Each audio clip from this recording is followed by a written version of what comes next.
पीठास्पदं श्रीविरञ्जनतं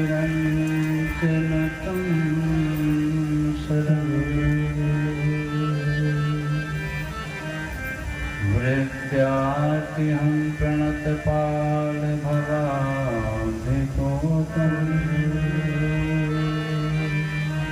वन्दे महापुरुषते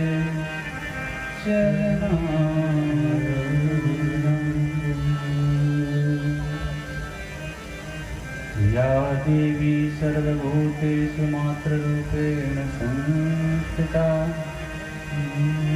नमस्तस्यै नमस्तस्यै नमस्तस्यै नमो नमः।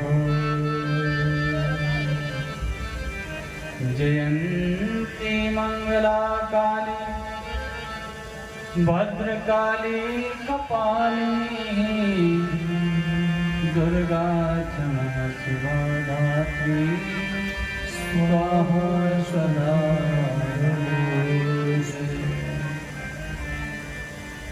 नारायणं नमस्कृत्य नरं चैव नरोत्तमं देवीं सरस्वतीं व्यासं ततो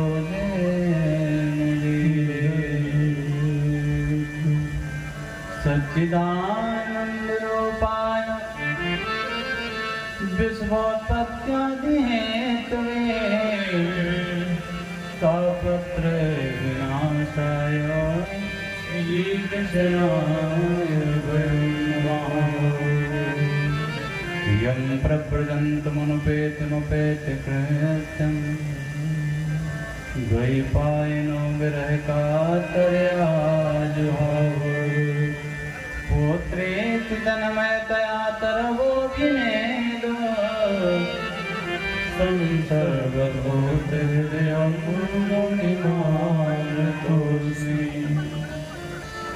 मनोजवं मारुततुल्यवेगं जितेन्द्रियाङ्गोद्धिमतां वरिष्ठं वातात्मजं वानरयूथमुख्यं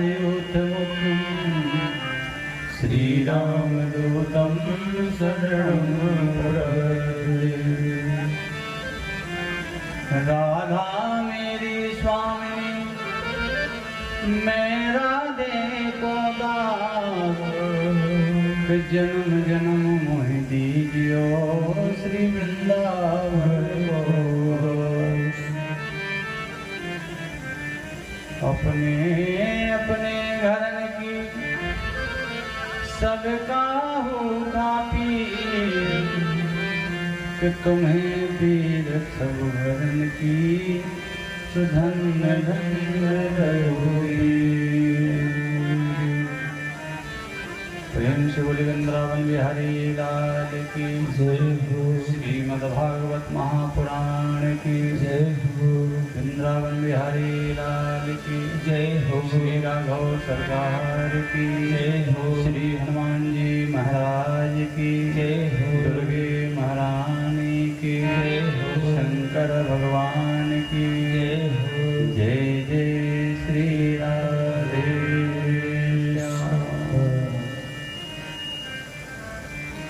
आइए परात्पर परब्रह्म अकारण करुणा गौनालय राजाधिराज भगवान की भंगमय मूर्ति श्रीमद्भागवत को प्रणाम करते हुए अनंत बलवंत श्री हनुमतलाल जी महाराज राघव सरकार के श्री चरणों में कोटि प्रणाम करते हुए यहाँ पर पधारे हुए श्री पंचासीन विद्युतगण और हमारे समस्त गंधर्वगण सभी श्रोता समुदाय सती सावित्री सती अनुसुईया के चरित्र को चरितार्थ करने वाली हमारी सभी वंदनीय देवी स्वरूपा माताएं एवं बहनें एवं छोटे छोटे बच्चे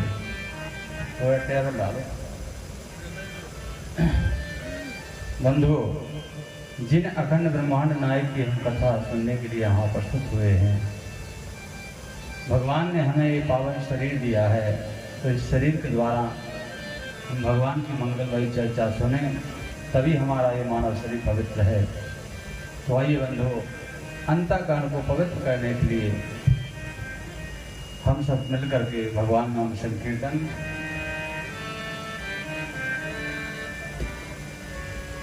के पावन परम पुनीता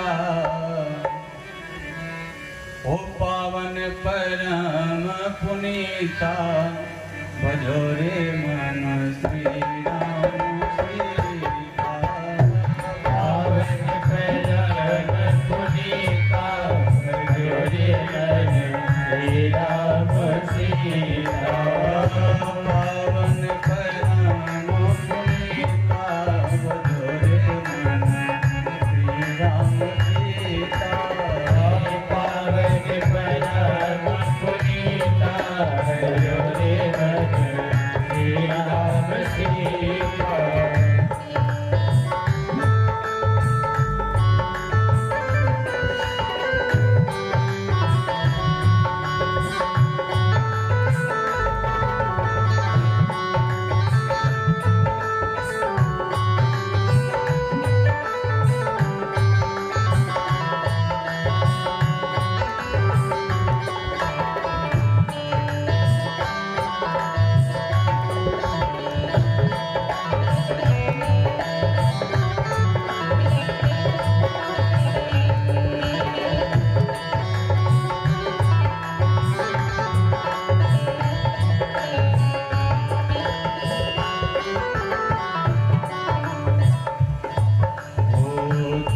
चित्रकूट की महिमा न्यारी। चित्रकूट की महिमा न्यारी। चित्रकूट की महिमा न्यारी। चित्रकूट की महिमा न्यारी। वास करो जहाँ अवध बिहारी। वास करो जहाँ अवध बिहारी। ये समय सुखों में बीता। ओ समय सुखों में बीता। भजो रे मन श्री राम सीता। समय सुखों में बीता भजो रे मन श्री राम सीता। पावन परम पुनीता भजो रे मन श्री राम सीता।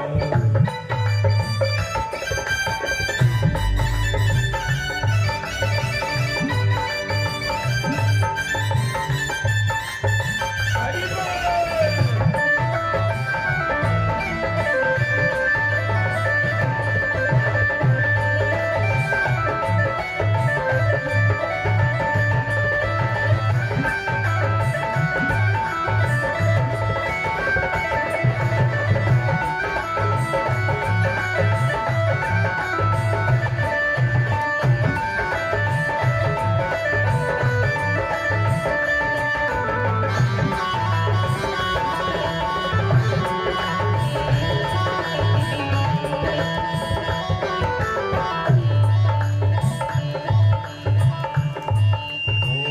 तुलसी बाल नेक गुण आगे।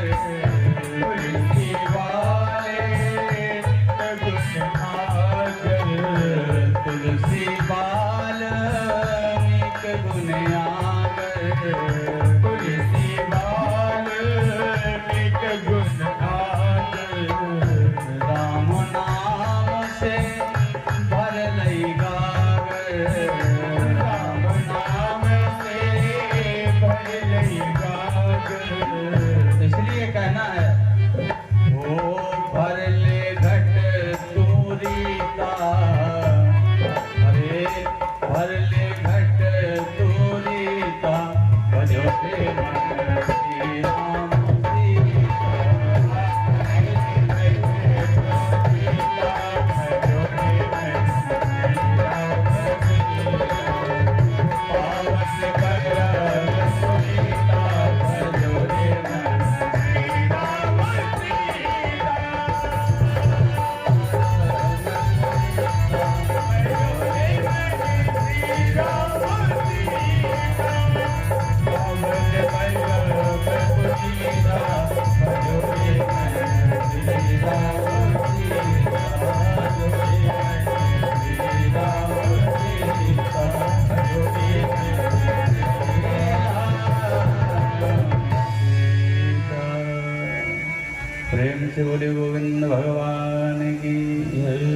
हनुमान जी महाराज की जय हो। आइए बंधुओं कथा को सुने। मैं आप लोगों से बार बार निवेदन करता हूँ कि समय का विशेष ध्यान रखो। जो समय निकल जाएगा वो वापस नहीं आता है। जिस प्रकार से घड़ी की सुई को आपने देखा है, आगे बढ़ती है पीछे नहीं बढ़ती। एक बार जो सुई निकल गई नंबर से फिर वो लौटती नहीं है, फिर दोबारा फिर आएगी उसी नंबर पर। इसलिए हमें मानव जीवन मिला है। हम इस शरीर के द्वारा भगवान की कथा सुने, धर्म करें, दान करें, क्योंकि किसी कवि ने सच लिखा है, जो बीत गए हैं वो, जो बीत गए हैं वो जमाने नहीं आते। आते हैं कौन? आते हैं नए रोज, पुराने नहीं आते। लकड़ी के मकानों में चिरागों को ना रखिए, ये आग पड़ोसी बुझाने नहीं आते। और हमारा जीवन कैसा है प्यारे? मुद्दत के इस पेड़ की हर डाल है सूखी। जिसने जीवन में दान नहीं किया, धर्म नहीं किया, भगवान की कथा को नहीं सुना, उसका जीवन का वृक्ष की डाली सूखी है प्यारे। तो पक्षी विवासो मचाने नहीं आते। जिसने जीवन में दान धर्म कथा नहीं सुनी, तो भगवान के दूत, भगवान के सेवक उसके निकट कदापि नहीं आ सकते हैं। खूब मकान बनवा लो, अच्छा, लेकिन अगर मकान की शोभा ध्वजा से है तो जीवन की शोभा दान धर्म से है। ऊंचे से खंजरों में एक घर था हमारा, महल बनवा करके तैयार कर लिया, लेकिन उसमें शोरगुल ना हो तो मकान मकान जैसा नहीं लगता है, शमशान जैसा लगता है। ऊंचे से खंजरों में एक घर था हमारा, क्यों कि बच्चे भी वहां शोर मचाने नहीं आते। इसलिए प्यारे, ये दुनिया की मंजिल है, बड़े संभल के चलना है। ये दुनिया की एक मंजिल है, चलना संभल संभल। उड़ते हुए होश ठिकाने नहीं आते।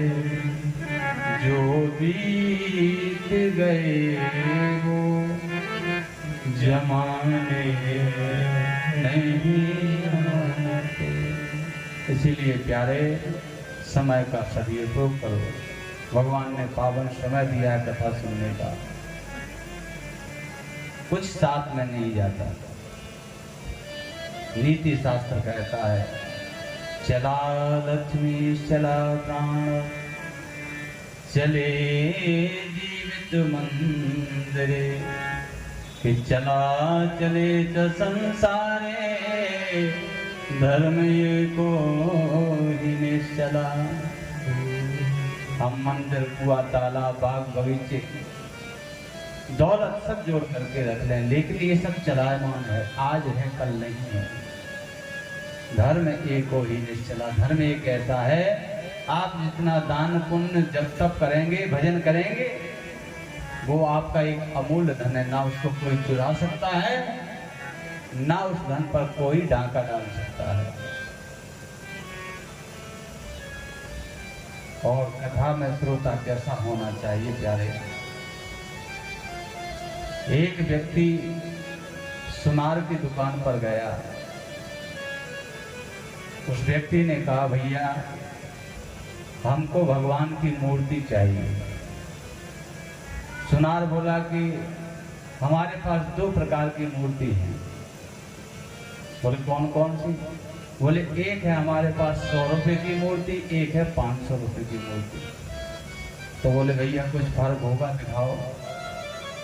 उस सुनार ने दोनों मूर्ति दिखाई। वो देख रहा है मूर्ति एक सी है। बोले भैया इसमें अंतर क्या है? क्या इसमें कुछ सोना की मिलावट है? बोले सोना किसी में नहीं है, दोनों पीतल की है, लेकिन मुझे लग तो एक जैसी, लेकिन और अंतर 500-100 रुपए का अंतर क्या है? सुनार ने एक धागा लिया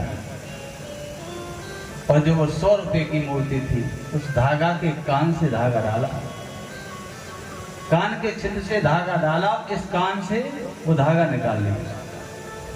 बोले ये है 100 रुपए की।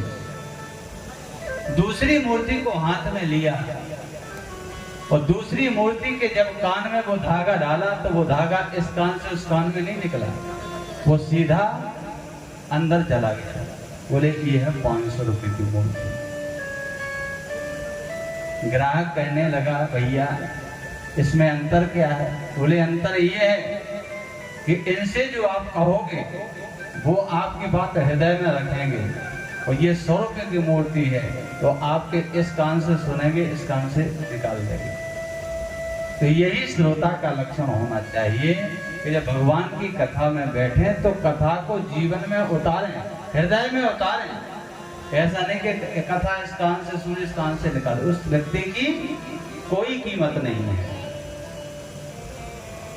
उस व्यक्ति की उसी प्रकार से कीमत है कि केवल उसकी 100 रुपए की कीमत है।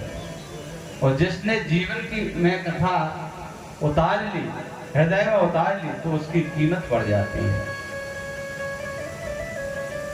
शरीर की कोई प्रशंसा नहीं करता है संसार में। शरीर की प्रशंसा होती है कि गुणों की प्रशंसा होती है? गुणों की प्रशंसा होती है। शरीर का कोई महत्व नहीं है। तुम भले ही सुंदर हो, लेकिन तुम्हारे गुण सुंदर नहीं होंगे। भले ही देखने में कोई आकर्षित हो जाए, लेकिन अगर 2 मिनट तुम्हारे साथ समय बिताएगा तो तुमको हीन भावनाओं से देखने लगेगा। संसार में शरीर का महत्व नहीं है। शरीर में हमारे जो गुण हैं उनका विशेष महत्व है प्यारे। बहू कितनी भी सुंदर आ जाए, लेकिन अगर बहू में गुण ना हो तो वो कोई काम की नहीं है। सुंदरता गुणों की होती है, काले गोरे से कुछ नहीं होता है। लेकिन हमारी माताएं जब बहू आती है तो बड़ा स्वागत करती हैं। एक सज्जन के यहाँ गुरुजी गए, गुरुजी से कहने लगे, गुरुजी हमारा बालक बड़ा हो चुका है, विवाह नहीं हो रहा है, कोई अनुष्ठान करो। गुरुजी बोले ठीक है हम अनुष्ठान कर देंगे। गुरुजी ने अनुष्ठान किया, अनुष्ठान सफल हो गया और विवाह उसका हुआ। विवाह हुआ, बहू आई, 2-4 महीने बड़ा स्वागत सत्कार हुआ बहू आने का। 1 वर्ष में वही गुरुजी महाराज उस शिष्य के यहाँ आए